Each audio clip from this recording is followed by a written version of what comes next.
মূল দাবিটা কি? আমরা এই রাষ্ট্র আমাদের, আমরা এই রাষ্ট্রের শিক্ষার্থী। এই রাষ্ট্রের সকল আন্দোলন, যেগুলো যৌক্তিক আন্দোলন, আমরা সেই সকল আন্দোলনের পক্ষে আছি।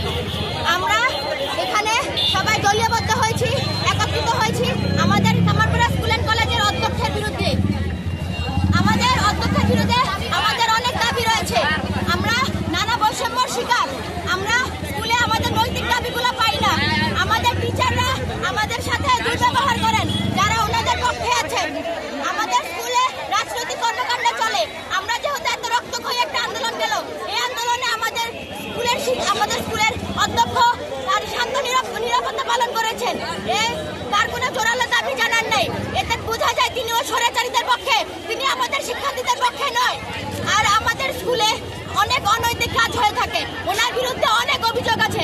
আপনারা যদি চান, আপনারা আমাদের স্কুলে যান, সেখানে গিয়ে আপনারা সবাই তদন্ত করতে পারেন। আমাদের কাছে আমাদের যৌক্তিক দাবিতে আমরা নেমেছি, আমরা কোনো অযৌক্তিক দাবিতে নামিনি। আমাদের অনেক বৈষম্য থেকে, আমরা অনেক দাবি থেকে আমাদেরকে বঞ্চিত করা হয়।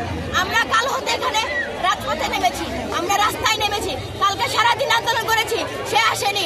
আর্মিরা এসেছে, তাকে ফোন দিয়েছে, তাও সে কোনো রেসপন্স করেনি। আজকে আমরা আবার নেমেছি সকালবেলা, এখন পর্যন্ত আমরা রাস্তায় আছি, তার কোনো সারা শব্দ নেই। সে লুকিয়ে আছে, সে পলাতক। আমরা কতক্ষণ আর এভাবে দাঁড়িয়ে থাকবো? আমাদের দাবি মানতে হবে। আমাদের দাবি যতক্ষণ পর্যন্ত না মানা হবে, আমরা এই রাস্তায় ছাড়বো না। বৈষম্য বিরোধী ছাত্র আন্দোলনের সাথে কি আপনারা যুক্ত ছিলেন? ভূমিকা পালন করতে হয়েছে। আমরা স্কুলে অনেক বলেছি, আমাদের স্কুল থেকে আমাদেরকে সাপোর্ট দেওয়া হোক, কিন্তু আমাদের অধ্যক্ষ আমাদেরকে কোনো সাপোর্ট দেয়নি। আমাদের টিচাররা কোনো সাপোর্ট আমাদেরকে দিতে পারেনি। আমাদের স্কুল থেকে 2 জন শহীদ হয়েছে। আমরা নিজের দায়িত্বে আমরা